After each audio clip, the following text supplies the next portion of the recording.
जब हम बाल्यावस्था में होते हैं तो हमारे सामने यदि तीनों लोकों की दौलत रखी जाए तब भी उसको ठुकरा करके माँ की गोद में हम चले जाते हैं। यानी माँ की गोद जो होती है वो सबसे अच्छी और अमूल्य होती है, जिसका कोई मूल्य नहीं होता है।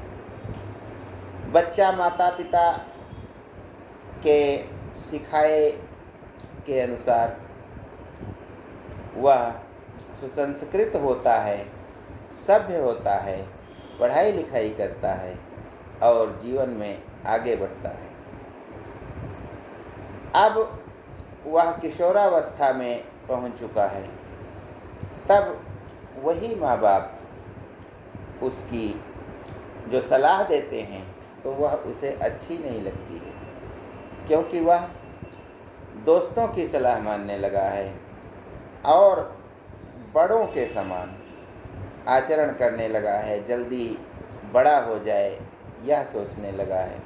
ऐसे में माता पिता की सलाह को वह नहीं मानता है, भले कितनी मूल्यवान सलाह कोई देता है।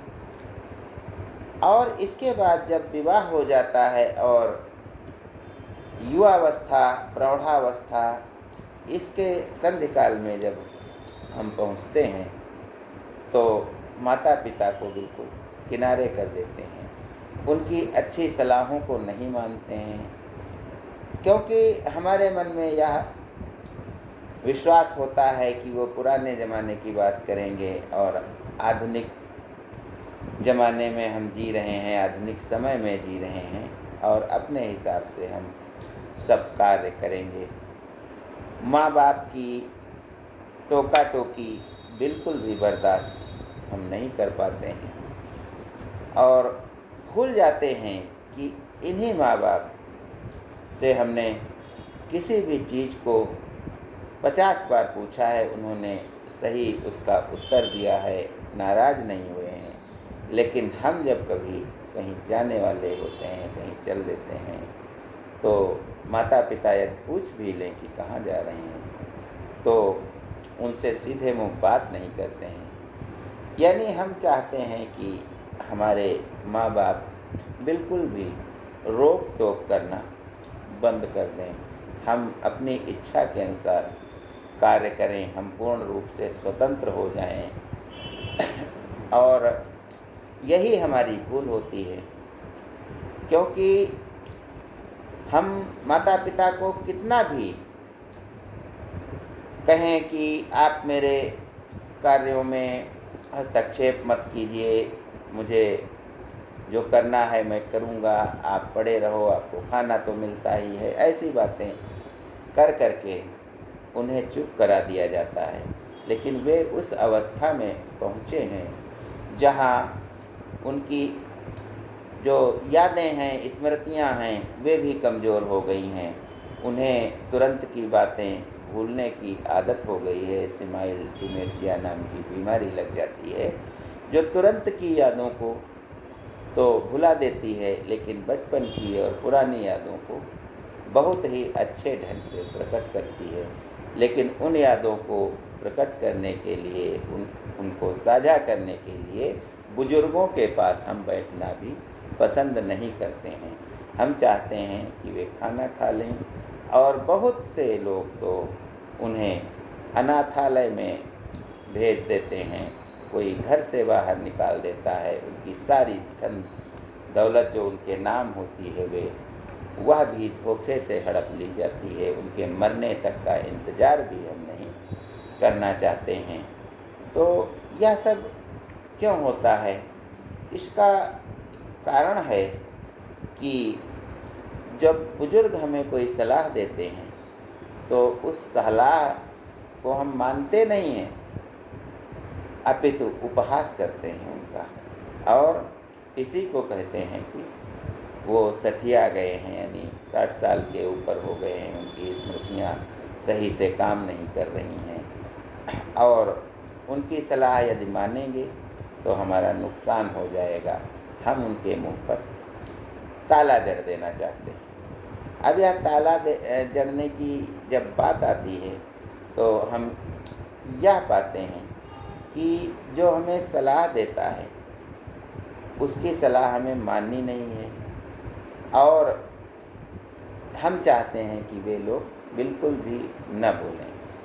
शायद ईश्वर की जो हम मूर्तियाँ बनवाते हैं उनकी पूजा करते हैं तो उनका सम्मान तो बहुत करते हैं, लेकिन वही ईश्वर यदि हमारे सामने साकार रूप में प्रकट होकर के हमें कुछ बताता है तो हम उसकी भी बात नहीं मानते हैं, क्योंकि हमारा यह स्वभाव है कि हमारे मन में जो होता है हम वही करते हैं।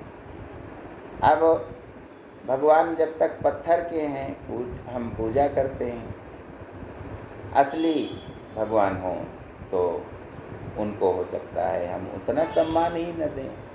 इसी प्रकार से माँ बाप जब हमारे बुजुर्ग होते हैं तो हम उनके बोलने पर प्रतिबंध लगा देते हैं, बच्चा तक उनके पास नहीं बैठता है और हम उनको उसी प्रकार से घर में छोड़ देते हैं, एक कोने में कैद कर देते हैं, जैसे कोई सज़ा पाया हुआ कैदी अपनी सज़ा काट रहा हो। तो इस प्रकार से हम उनको एकाकी जीवन व्यतीत करने पर विवश कर देते हैं, लेकिन यही हमारी भूल है। हमें उनके साथ बैठना चाहिए, हमें उनकी सलाह माननी चाहिए। भले उपहासपूर्ण यदि कोई बात करते हैं तब भी हमको उन पर क्रोधित नहीं होना चाहिए। अब यदि हम देखते हैं कि जब वही माँ बाप नहीं रहते हैं तो उनकी मूर्तियाँ बनवाते हैं, उनकी पूजा करते हैं और उनके नाम पर पता नहीं कितना कहाँ हम दान करके आ जाते हैं, लोगों को दे देते हैं कि हमारे बुजुर्ग माँ बाप जो है उनकी आत्मा को शांति मिले। जीवित में तो हम नहीं आत्मा को शांत कर पाते हैं, लेकिन मरने पर हम बहुत उनके जो है अच्छे पुत्र के रूप में हम अपने को प्रतिष्ठित करते हैं, हम समाज को जताते हैं। तो इसका यही मतलब है कि हम जब युवावस्था में होते हैं तो हमारे ऊपर हमारे अंदर एक अहंकार की परत चढ़ जाती है, जिसके कारण हम अच्छी सलाहों को दरकिनार किया करते हैं और हम सबको सोचते हैं कि कोई हमसे न बोले, जो हम करते हैं वही करते रहें। जैसे माँ बाप का फोटो है, नहीं रहे माला चढ़ाते हैं, अगरबत्ती चलाते हैं, लेकिन जब तक वे जीवित रहे हम उनका कोई ध्यान नहीं रखते थे। अब चूहा है, वह अगर पत्थर का बना है तो हम उसकी पूजा करते हैं, असली होता है तो हम उसको मारने दौड़ते हैं। सांप पत्थर का है तो उसको हम नाग देवता मानते हैं, असली आ जाए तो उसको भगाने लगते हैं, मारने लगते हैं, कहते हैं नुकसान हमें काट लेगा, इसे भय खाते हैं। बंदर अगर असली आ जाए तो हम डंडा लेके भगाते हैं, और मूर्ति में बना हो तो हम उसको हनुमान जी समझ करके पूजा कर देते, पूजा करने में जुट जाते हैं। तो कुल मिलाकर यही है कि हम अपने आगे किसी को बोलने नहीं देना चाहते हैं, और जो बोलता है उसका उपहास करते हैं, उसको प्रताड़ित करते हैं। इसीलिए शायद मूर्ति पूजा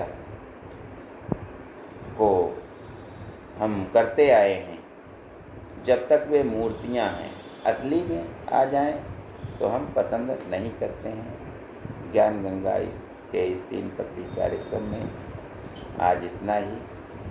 धन्यवाद। जय हिंद, जय भारत।